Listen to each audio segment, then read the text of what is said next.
Samahan nyo kami puntahan ang mga hidden paradise ng York Peninsula dito sa South Australia. Nagkaraban kami 4-wheel drive at naligo sa hidden rock pool.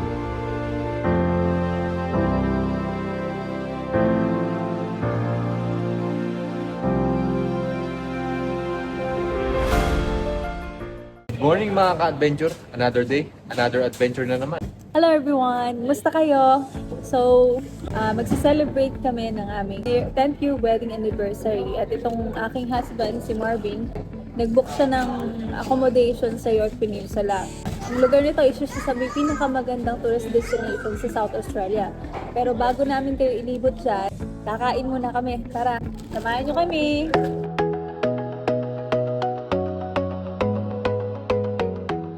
Guys, so iniwan ko na si Mrs. doon. Hindi niya alam. Pick upin ko na yung namin, magiging Airbnb or hotel namin. Ang alam niya, nag-rent ako ng hotel sa York Peninsula. Pero hindi niya alam, yung hotel na yon umaandar. Tara, samahan niyo ako. Sunduin na natin si Shay. Sigurado magpulat yun.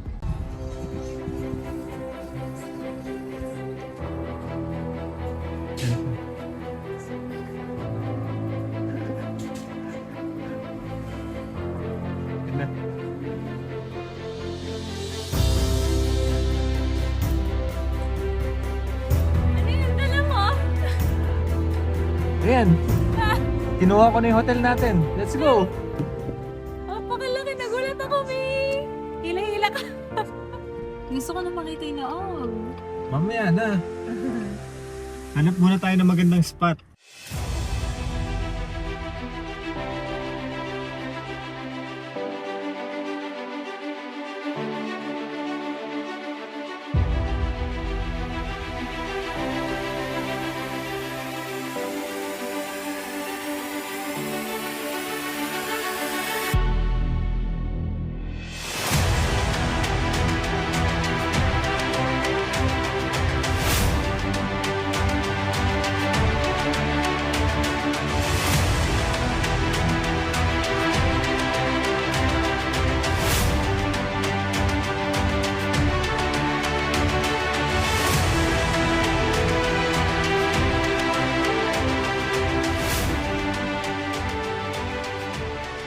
Habang naglalakbay kami sa York Peninsula, may nakita kaming pink lake, kaya bumaba kami.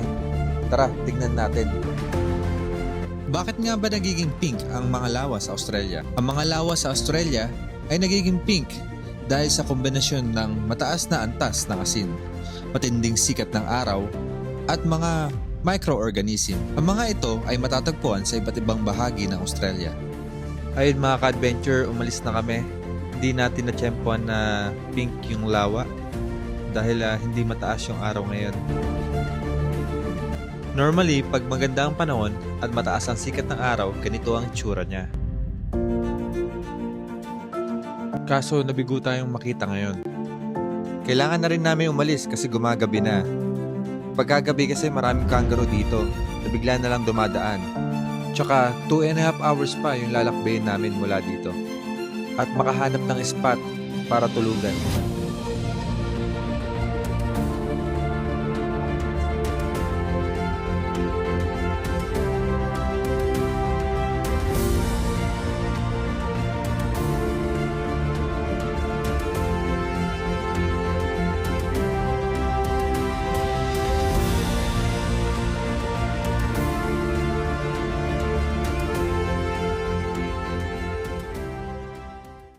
Mga ka-adventure, ginabi na tayo. Gleason Campground.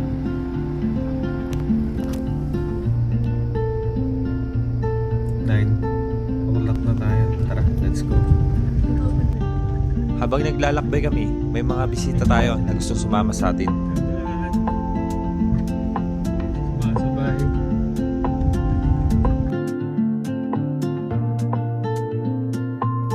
Ayan, we're here! Ganda, no? Oo, grabe. Yes, solo namin. Yung campsite.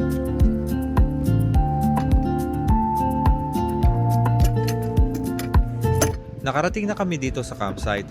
Agad ko nang binaba yung mga paa ng caravan para maging level at hindi maalog pag malakas ang hangin.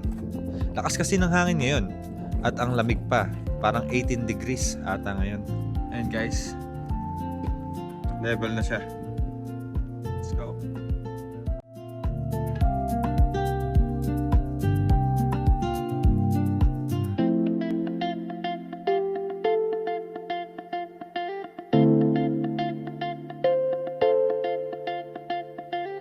Tara guys, tingnan natin si Mrs. kung ano ginagawa.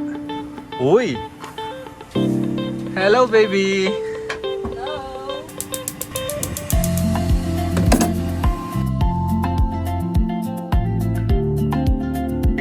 Adobo! Chicken and pork adobo. Nice! Tara mga ka-adventure, kain tayo. Pagtapos namin kumain, natulog na din kami. Napagod kasi kami sa biyahe at para may lakas tayo sa panibagong adventure bukas. Good night guys!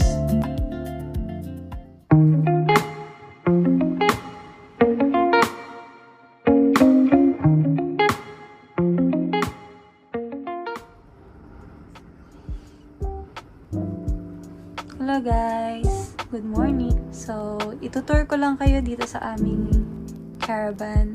So, ayan. Ito na ang aming compact toilet. Ayan. Ito yung shop. Cute lang. Cute site. Meron ding cute washing machine. Di ba? Sobrang cute. Ayan. Meron siya dyan mga storage. Tapos, may ano dito? May double bed, bunk bed. Tapos, ayun na. Yung kabuuan ng aming caravan. From here, nakikita nyo na agad ang aming bedroom. Kung saan nakahiga ang aking bising asawa. Ayan. Ito ang aming maliit na dining area with view na parang painting lang pero maganda. Siyempre, di mawawala yung ating kitchen. Ayan yung kitchen. So, kompleto to. Meron siyang oven din. May stove. Pero andito siya sa baba. Hindi ko naiangat. Pero andito siya sa baba. So, ayan. Marami siyang mga storage. May microwave din tayo. At, finally, ang bedroom. Yan. Diba? Maliit pero maganda naman. Katabi niyan, magkabilang window na may napakagandang view. So, lalabas tayo para makita nyo rin. Ayan ang entrance door. Medyo ano lang, maingay lang ng konti sa labas kasi medyo mahangin. Saka yung dagat, syempre malamig. Pero very relaxing. Ayan. Wow, di ba? Napakaganda.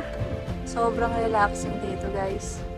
Imagine natutulog kayo tapos yun yung naririnig nyo yung tunog ng dagat.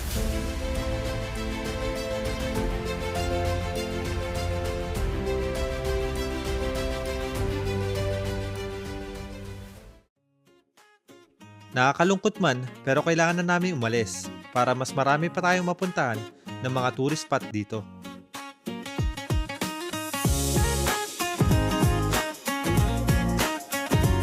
Pusle, tatama na yung gilid.